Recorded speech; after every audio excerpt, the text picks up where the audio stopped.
period. I'm all the way up at Redline, but it doesn't care that it's up there. It's just, yeah, I know. If you want to know why Japanese sports sedans from the late 1990s are hitting $20,000 or more on the used market, look no further than the Altezza RS200. It's a car from a forgotten age, when all the technological progress from the 1980s built and rose, compounded, improved, refined, edged into a climax of valve noise, acceleration, lightness, and durability. There it is. There's where the cams open up.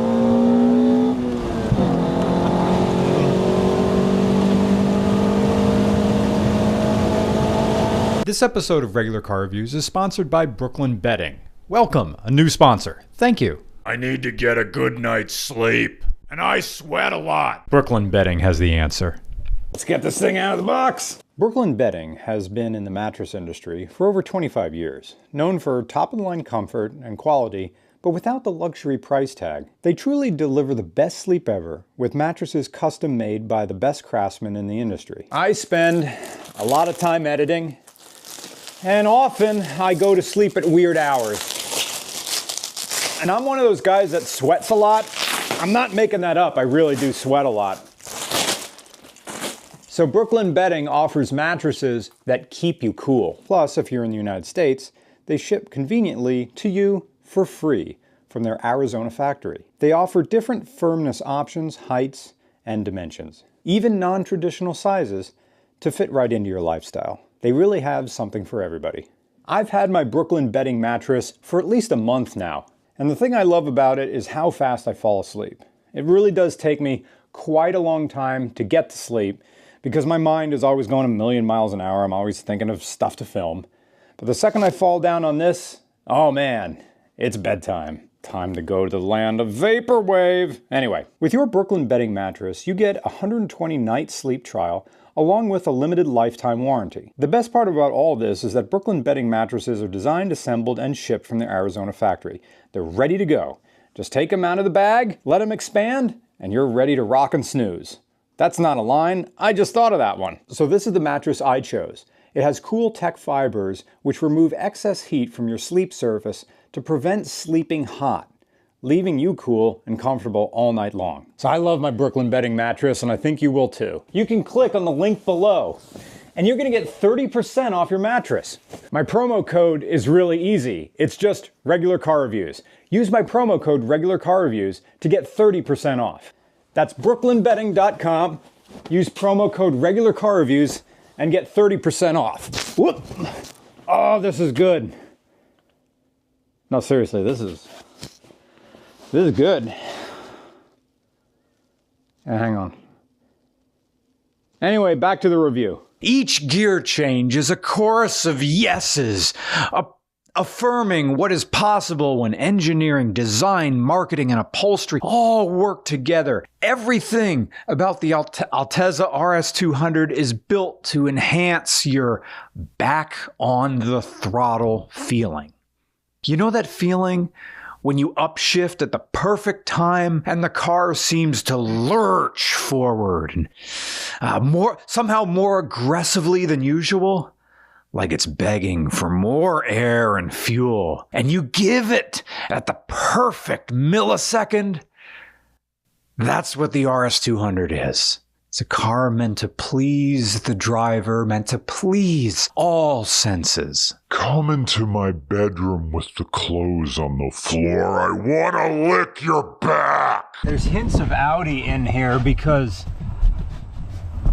behind the armrest there's a bag that just comes out, and then you unzip it, and then you get the pass, but you can't get to the pass-through from the inside of the car.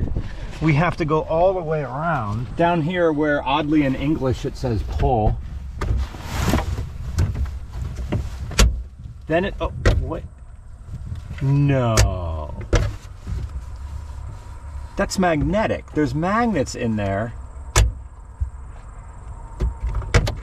Nathan, did you know this? I had no idea. This is the first time. There's magnets on the handle And that's how you get through your pass-through into the car. But why is there a zip-out bag here? So I guess you could have like a few more inches if you had something that wasn't that big. Or maybe it's different so that whatever you're putting through the car doesn't touch the upholstery on either side of the pass-through. And that could be it. This is like a smaller version of Greg's ski bag in his Audi A8. Ever hear someone say, "I love Honda Civics, but how cool would it be to have a rear-wheel drive one?"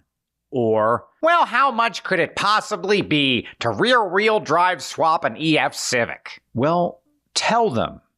They already made a rear-wheel drive Civic. It's called the Toyota Altezza. And you know they're gonna retort with, "Oh, but I want VTEC." Oh, young blood, there's something better than VTEC. For a quasaric rotational moment, Toyota out-Honda'd Honda with Beams. breakthrough engine advanced mechanism system. What you see here is the 5th generation of Toyota's glorious 3S GT. The 5th generation, also known as the Black Top. Variable valve timing on both cams. Grab my balls. Titanium valves. Kiss me. 11.5 to 1 compression. Call me a good bird. 207 horsepower at 7,600 RPM and 160 pound-feet of torque at 6,400 RPM. Save my cum for later. Matched to a J160 6-speed manual. And all that gets you a car that makes me chew gum aggressively.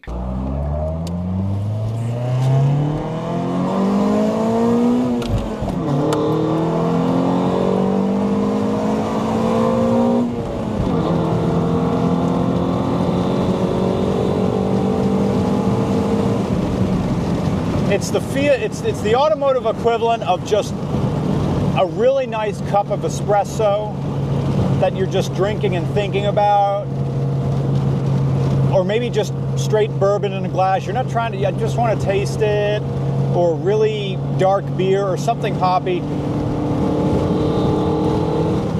That this is almost as good as a longitudinal 4 could be. It's the spirit of the 80s that just went forward into the early 2000s just a little bit. This gray, silver, gray paint isn't all that expressive though, but there are matching gray wheels to make up for that style. But oh no. No. Why is there a blue-tipped exhaust tip? Do you expect me to believe that your car shoots blue flames out of the exhaust like in Need for Speed or the nitrous upgrade in GTA San Andreas? Really? The truth of these blue-tipped exhausts is the previous owner cheaped out. Because it's always the grotesque ones that are cheaper. This is a free plug. I'm not getting paid money. But just buy a Walker Quiet Flow muffler. Best in the business. And in terms of stock, what are you doing here, Toyota? What, your door speaker needs a fake brace to keep all that booty bass in? Nice. And the door card itself has what, fake vents in it? Hey, though, at least they give you the little cubby hole above the center console, Subaru style. I like that. Good touch. Toyota RS200. It's rare. Oh, are we going to be the ones saying this now? It's the official car of that perfect one-night stand. Because you'll spend your life chasing that high while simultaneously wondering if it was ever that good to begin with. But in this case, it really is good enough to justify the extraordinary prices you're going to have to pay to bring this here. If the Lexus IS300, you know, the USDM one, was a car for trust fund jackasses who take pictures of their food and then only finish a third of it, then the Altezza RS200 is something much more approachable. Yes, it's rare, but it's also oddly more desirable. Strange that the car with the smaller engine is the one that people want. Yet the value of a rare thing isn't only its rarity. It's also what its rarity can provide. The idea is you're getting something that's comparable to a sporty Honda tuner with the reliability of Toyota and the general exoticism of a JDM import. You're getting a car that's as much designed for your satisfaction as a customized real doll. This is such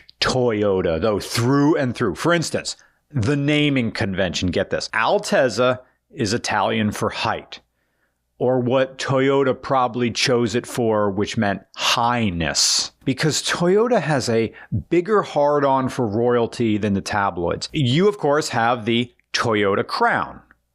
And then there's the Camry, which is a derivative of the Japanese word meaning little crown. You have Corolla, which is a Latin derivative for a crown or a garland. And then you have the Toyota Corona, which is Spanish for crown, and so on and so forth. Only people who are ovulating care this much about what goes on ahead. But in addition to the name, its Toyota-ness shines through in both its reliability and parts compatibility. This has a near one-to-one parts equivalency to the Lexus IS300 minus the engine and drivetrain, of course. You can probably slap an IS300 body kit on this if you really wanted to. The previous owner, although he debadged it. It has an aftermarket shift knob, which is something you want in a Toyota. Hondas are fine how they are stock, but Toyotas need some help to get their manual transmissions to feel close to a Honda, and I wholly recommend weighted shift knobs for any Toyota manual transmission. Unless it's a truck, of course. This car is currently sitting at around 79,000 kilometers, or approximately 111,225 miles. And the owner, Nathan, explained to us that he's going to have to replace the timing belt in the next 10,000 kilometers, or about 6,000 miles. Historically, from what we can find, these also tended to have problems like with the EGR valve, which leads to power loss, rough idling. But then, is that any different from any other car that has problems with the EGR? I'm going to make your ass clap like a seal! Don't you know that when it snows, my pants become large and the light in them can't be seen? Baby,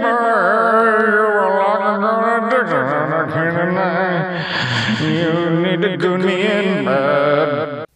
And yes, the 3S GTE was co-developed by Yamaha. Take that, Ford show. You could also get this body with the 1GR FE 6-cylinder, and of course then there's the IS300 in the US with the 1Z. Oh, but the 5th gen blacktop is so expressive. Toyota was offering a youth-focused, economical tuner car that gave you just enough style points to get a few attaboys at the import fest, while not scoring so many you'll have to start charging people for selfies. This isn't performative happiness. You get the Toyota Altezza because you already know what you like, and this isn't for other people. And yes, let's talk about these tail lights. This was one of the first instances of clear factory tail lights with just the little cutouts for red reflectors in the middle. During the late 90s and early 2000s, these taillights became extraordinarily popular. So much so that when other manufacturers started making clear taillights, we started calling them Altezza taillights. And even I, when I had a second gen Dodge Neon, I thought about getting the Altezza taillights, and I didn't even know what Altezza meant. I thought that was just a style thing. I didn't know it was based on an entire car, but here it is. This is pure, this is 2000 style, like so many things in the 2000s. For 2000 style, the clear taillights, it started in the late 90s. It's just Toyota was just so ahead of the curve in style at the time. So we've had clear taillights, which was the pile at the time. I don't know if we can really expect significant change for the Japanese import sports sedan market. It seems like wishful thinking to believe you can get these cheaply. But the health of the market is encouraging, if for no other reason than for what it implies for the used car market here. People want to buy. People want to repopulate the road with interesting things. It's still not a great vibe that things are generally more expensive, but I think that an Altezza is unique by virtue of being less obvious about its exoticism than other imports. It's no Skyline, nor is it trying to be. It's no Supra, nor is it trying to be. It's trying to be a buzzy, fast, how good can you make a 2-liter? Is the blacktop Beams engine as good as the F20 in the S2000? I don't know. But then again, this is not trying to be a roadster. It's still trying to be a practical 4-door sports sedan that you rev and you shift and you rev and you shift and you throw it into corners, but you can still use it to take all your friends and have a usable trunk and have something that's nice on road trips. The RS200 is damn near perfection.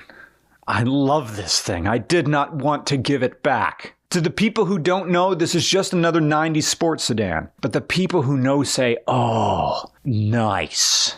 It's not trying to be fast. It's not trying to be fast. People are going to want to race you in this. People are going to want to see you drift. Yes, it can drift. Yes, it can race. But it's not for that. The RS200 is made to be fun. It's fun.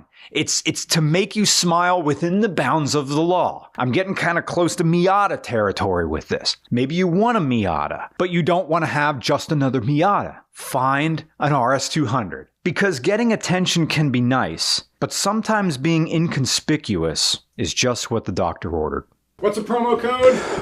BrooklynBetting.com, promo code regular car reviews. BrooklynBetting.com, promo code regular car reviews. Good for man and man's best friend. Hey, you made it to the end of the video. I'm proud of you. Maybe you'd like to go a little bit more. Welcome to our podcast studio. This is our new podcast. It's Regular Friends. Do you want the old unhinged RCR back? Well, here it exists on Patreon.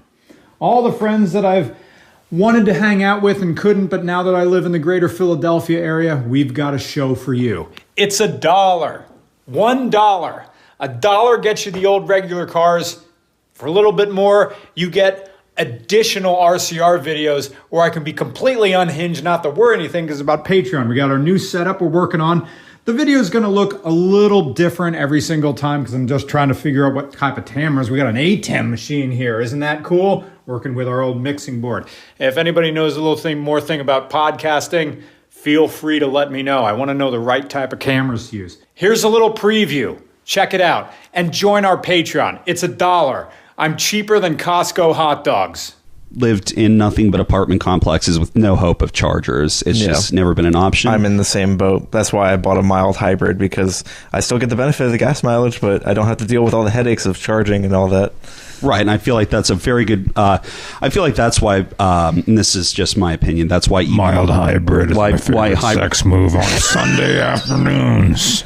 He's back. We're ramping up. I know.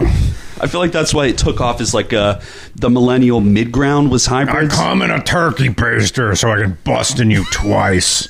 The millennial mid-ground sounds like a 3-person something or other. I don't know. Is this just like millennial mid-ground? 2 older guys and like a 32-year-old in the middle? I don't know. It's called getting cream pied on the same day you've been fired from your retail job. Oh my god! This is not the Patreon version. Somebody give me a Miller High Life. I need the champagne of beers. So I haven't eaten a vegetable since the Jimmy Carter administration. My colon is filled with driveway gravel, and I'm pretty sure my son's gay because he said thank you one time.